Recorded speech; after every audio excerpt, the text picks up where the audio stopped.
ఇవ్వండి. ఇది నూనె గోంగూర, పులిహార గోంగూర కండి. ఇవి 3 స్పూన్లు మెంతులు ఏం చేశాను నేను ఆల్రెడీ ఏపి పెట్టుకున్నాను. ఈ మెంతులు ఇవి ఏమో చిన్నుల్లిపాయలు అండి. ఈ మెంతు పిండి మిక్సీలో వేసేసి ఈ చిన్నుల్లిపాయలు వేసి ఇది మిక్సీ పట్టాలి. ఇప్పుడు మిక్సీ పడితే అది గోంగూరలాగండి. ఇది వచ్చేసి చింతపండు అండి. ఇది నేను ఆల్రెడీ ఉడకబెట్టి పెట్టుకున్నానండి. దీన్ని అరకిలో గోంగూరకు వచ్చేసి 150 గ్రాముల చింతపండు, అది నానబెట్టేసి రసం తీసేసి దాన్ని ఉడకబెడతానండి. ఇది ఇట్లా చిక్కగా వచ్చిందాకా ఉడకబెట్టుకోవాలండి. నీరు లేకుండా ఉడకబెట్టేసుకోదు. గట్టిగా వచ్చేసింది. ఇలా ఉడకబెట్టేసేసాను దీన్ని. ఇది వేసేసి పక్కన పెట్టేసేద్దాం. నేను ఆల్రెడీ ఉడకబెట్టానండి. ఇది ఎండుమిరగాయలండి. 1/2 కిలో ఎండుమిరగాయలు తెచ్చేసి నేను 1/2 కిలోలో సగం వేసానండి. అరకిలో గోంగూర కదా, 1/2 కిలోలో సగం వేసాను. ఇప్పుడు వేయించుకున్నాను మిరగాయలని. 1/2 కేజీ ఎండుమిరగాయలు తీసుకొచ్చి దాంట్లో సగం వేసాను. ఆ సగమే ఏం చేసేస్తా. ఇప్పుడు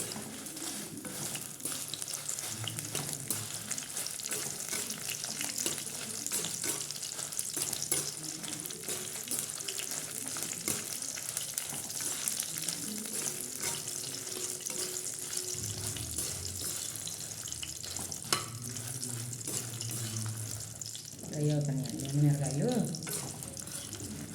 కొంచెం దోరగా వేగాలండి. మరి పచ్చిగా కూడా ఉండకూడదండి, పచ్చడి కదా ఇవి. నేనైతే కారం పోయినండి, ఇలాగే చేస్తాను. బాగా ఏం చేసేసి ఇప్పుడు దీనిలో ఆ మెంతిపిండి ఉంది కదండి, మెంతిపిండి చింతపండు అన్నీ వేసేసి కళ్ళుప్పేసి మిక్సీ పడతానండి నేను. ఇది మనం చక్కగా దాంట్లో వేసుకోవచ్చు. రోల్లో వేయడానికి రోల్ లేదండి రుబ్బడానికి. దీంట్లో గంటలు చేసుకోవాలి, లేకపోతేనేమో అది ఎర్రగా వేగేసేసింది. అప్పుడే అయిపోయినాయి ఎండుమిరకాయలు. అలా వేగిపోయినాయండి, వేగిపోయినాయి. దీనిలో తీసేస్తామండి. అయిపోయిందండి పని కదా.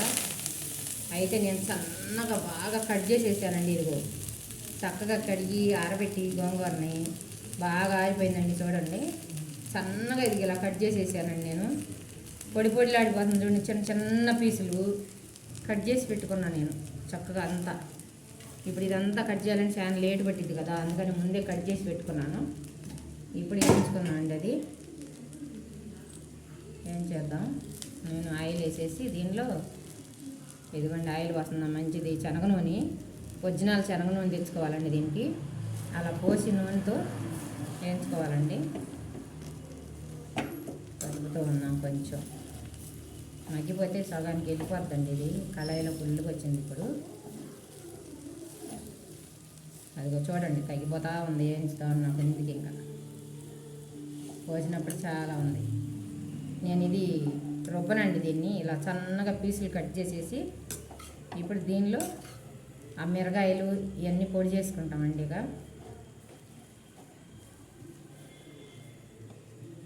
అన్నీ మిక్సీ జార్లో వేస్తున్నానండి నేను. అదిగండి, ఇదిగో దాంట్లో వేసేసాను. ఇప్పుడు వచ్చేసి కళ్ళుప్పు అండి. ఇదిగో ఈ కప్పు పోస్తున్నాను దీంట్లో. ఈ కప్పు సరిపోతుంది దీనికి కళ్ళుప్పు. ఇది బియ్యం కొలుచుకునే కప్పు ఉంది కదండి, ఆ కప్పుతో దీంట్లో నిండా పోసేసాను. ఇది మిక్సీ చేసేసుకోవాలండి. ఇప్పుడు దీనిలో మిక్సీ ఇది మెదిగినాక ఇది పిండి ఉంది కదా, ఇది మెంతులు చిన్నుల్లిపాయల పిండి ఉంది కదా, ఇది కూడా దీనిలో అనేసి మిక్సీ వేసేయాలి. ఆ తర్వాత వచ్చేసి ఇది వేయాలండి. ఇది కూడా వేసేయాలి. ఇది పొడి అయిన తర్వాత ఇది కూడా వేసేయాలండి మొత్తం.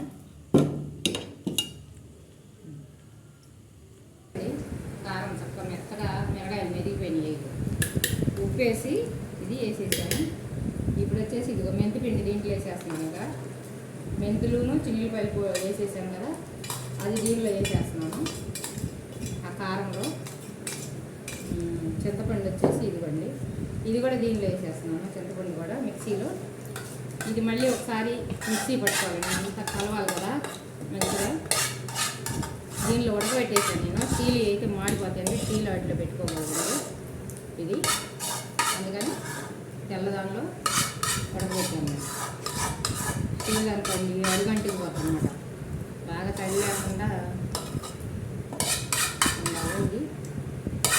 తట్టి కూడా తల్లి లేకుండా చూసి చక్కగా పులుసు పోసుకొని ఉడకబెట్టుకోవాలండి.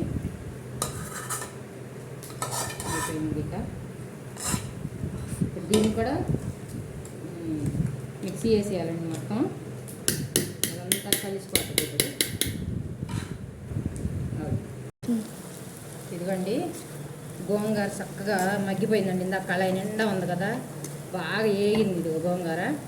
ఇప్పుడు ఇది దీనిలోకి తీసుకుందామండి గోంగూరని. ఇదిగో దీన్ని ప్లేట్లోకి తీసేస్తున్నా. గోంగూర ఏగిపోయింది. ఇది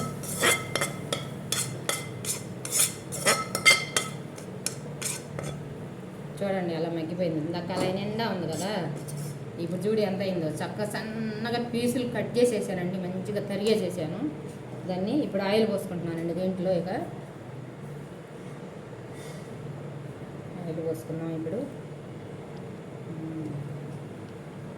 ఆయిల్ వేడెక్కుతూ ఉందండి.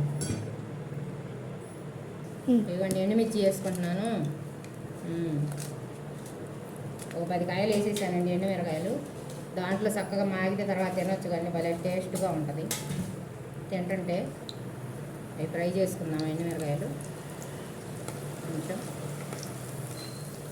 ఫ్రై అవుతుంది. కొంచెం దోరగా వేగాలండి. ఇవి కూడా దోరగా వేగకపోతే బాగు కాయ మెత్తగాను పచ్చి వాసన వచ్చిందండి దాంట్లో వేసినా కూడా పచ్చట్లో. అందుకని దోరగా వేయించుకున్నాను నేను. ఎరడాలకి వచ్చేయాలి కాయ. మామూలుగా అందరూ దంచుకొని నూరి రోట్లో నూరి మిక్సీలో వేసి పడుతుంటారని, గ్రైండర్లో వేస్తుంటారని చేస్తారు. నేనైతే ఇలా ఆకులాకులుగా చక్కగా చిన్న పీస్ కట్ చేసేసానండి. ఇంక ఇలాగే ఉంచుతాను నేను. వేయను మిక్సీలో. ఎందుకంటే పచ్చిపప్పు వేసేసాను దీనిలో. పచ్చిపప్పు కూడా వేగుతుందండి.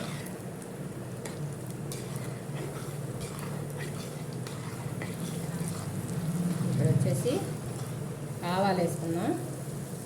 ఇవ్వండి ఆవాలు, కొన్ని ఆవాలు వేసేసాను. వంట ఒక 3 స్పూన్ల దాకా పోసానండి ఆవాలు కూడా. నిలవ పచ్చడి కదండి, అది నిలవ ఉంటుంది. సంవత్సరం నిలవ ఉంటుందండి పచ్చడి. ఆంధ్ర మాత గుంటూరు గోంగూర బ్రహ్మాండంగా ఉంటుందండి. ఇలా చేసుకోండి మీరు కూడా. చక్క సన్నగా తరిగేసేయాలండి పీసు గోంగూర. అది మాగే తలిగే చక్కగా ఆకులుగా తగులుతూ అన్నంలో ఉంటుందండి. ఒక 4 రోజులు మాగితే అసలు భలే రుచిగా ఉంటుందండి తింటుంటే. మెత్తగా ఉంటేనేమో ఒకలాగా అయిపోతుందండి కొన్ని రోజులకి. ఇలా చేసుకుంటే మాత్రం ఆకులుగా సూపర్గా ఉంటుందండి. చాలా బాగుంటుంది అట్లా చేసుకుంటా. వేగిపోయిందండి, ఇంకా ఆయిల్ అయిపోతుంది. ఇప్పుడు వచ్చేసి ఉల్లిపాయలు, చిన్న ఉల్లిపాయలు ఉంటాయి కదండి, అవన్నీ గర్భాలోంచి పెట్టేసుకున్నాం మేము కొన్ని. నేనైతే ఎక్కువ పోస్తున్నానండి దీంట్లో, బాగుంటాయి అని. చక్క చిన్నపాయ ఎక్కువ తింటే మంచిదే కదా, అందుకని నేను ఎక్కువగా తీసి పెట్టేసేసా. కొంచెం అరకిలో గోంగూర అండి. అది సంవత్సరం రోజులు ఉంటుందండి. ఇక మళ్ళీ పచ్చళ్ళు పట్టే రోజులు దాకా ఉంటుందండి, చెల్లిపోతే. ఇక అయిపోయింది. ఇది వేగేసినాయి ఇవి. ఇప్పుడు వచ్చేసి ఇది పోస్తున్నానండి నేను. అయిపో చిన్నపాయలండి, చక్కగా ఒలిసి పెట్టేసాం మేము. అలాగా చిట్టపట్ట అంటున్నాయండి. తడిగా ఉంటాయి కదా చిన్నపాయలు. చిట్టపట్ట చిన్న పుల్లు పడుతూ ఉంటున్నట్టు చిట్టపట్టలాడుతుందండి. ఇప్పుడు ఇది ఈ మిరకాయలు చింతపండు అంతా పేస్ట్ వేసుకున్నాం కదండి, అది దీనిలో వేసేస్తున్నాను నేను. ఇక చాలండి, ఎక్కువ వేయకూడదు చిన్నపాయలు. ఎక్కువ వేస్తే బాగోవండి, కొంచెం లైట్గా వేస్తే చాలండి. ఇదిగో ఇదంతా దీనిలో వేసేసానండి. ఇప్పుడు మిక్సీ పట్టినది చింతపండు, మెంతిపిండి, ఉప్పు, ఎండుమిరకాయలు అన్నీ మిక్సీ వేసేసామండి. చక్క మెత్తగా చూడండి పేస్ట్ లాగా వచ్చేసింది. చింతపండు వేసేతలకి చింతపండుని కూడా ఉడకబెట్టి వేసా కదా, బాగా వచ్చేసింది చూడండి. ఇక ఇప్పుడు దీంట్లో కలిపేసేస్తానండి. ఇది ఇంకా దీని కింద సెగలేదండి, పొయ్యి ఆపేసేసా నేను. ఇవి చక్కగా ఏగినాయి చూడండి. ఉల్లిపాయలు కూడా అలా ఏగితే చాలండి, ఎక్కువగా ఏగకూడదు ఉల్లిపాయలు. ఎక్కువగా వేగితే ఎండిపోయిన వాటిలాగా వచ్చేస్తాయండి. దీనిలో ఇదిగో వేయించి పెట్టుకున్న గోంగూర కూడా కలిపేసేస్తున్నానండి. ఇక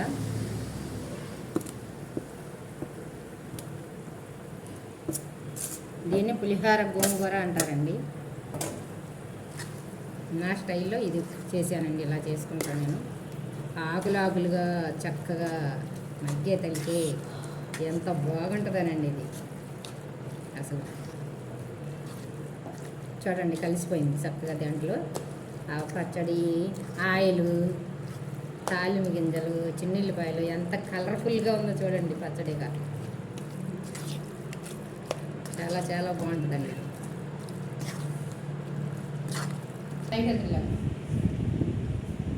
ఓకే అండి, ఇదిగోండి అయిపోయింది. పులిహోర గోంగూర రెడీ అయిపోయిందండి. చూడండి అసలు ఆకులు కనపడవండి, మెత్తగా అయిపోయినాయి.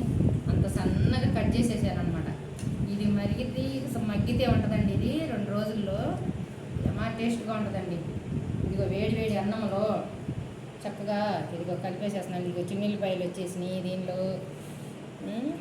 ఎంత బాగుందో చూడండి. ఇదిగోండి చూడు ఎంత బాగుంది. అది ఆకులు కనపడలా చూసారు అన్నంలో. అయ్యో నేను తినేసేస్తున్నానండి. ఇంకా మీరు కూడా తినేసేయండి. ముందు మీకు పెడితే మీ అందరు తింటే అమ్మ పెట్టుకుంది అన్నం, అందరు తినేసేయండి. నేను తినేసేస్తున్నా. చాలా టేస్ట్గా ఉండే. భలే బాగుందండి అసలు. ఇంకా పాప వాళ్ళకి పెట్టమని చెప్తున్నాను నేను కూడా. ఎంత బాగుందంటే అసలు. మా వీడియోకి లైక్ చేయండి, సబ్స్క్రైబ్ చేయండి. మా పిల్లల మనవరాలండి వీళ్ళు, మా పాప వాళ్ళు. చూడు బాగుంది, చాలా బాగుంటాయి. చెప్పు. ఓకే అండి, చాలా చాలా టేస్ట్గా ఉందండి. అసలు నేను అబద్ధం చెప్పలేదండి, నిజంగా చెప్తున్నాను. చాలా టేస్ట్గా ఉందండి. మీ అందరూ మంచిగా ఇలా చేసుకోండి, బాగుంటుంది.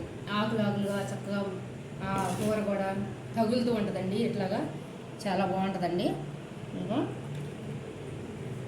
లైక్ చేయండి, సబ్స్క్రైబ్ చేయండి.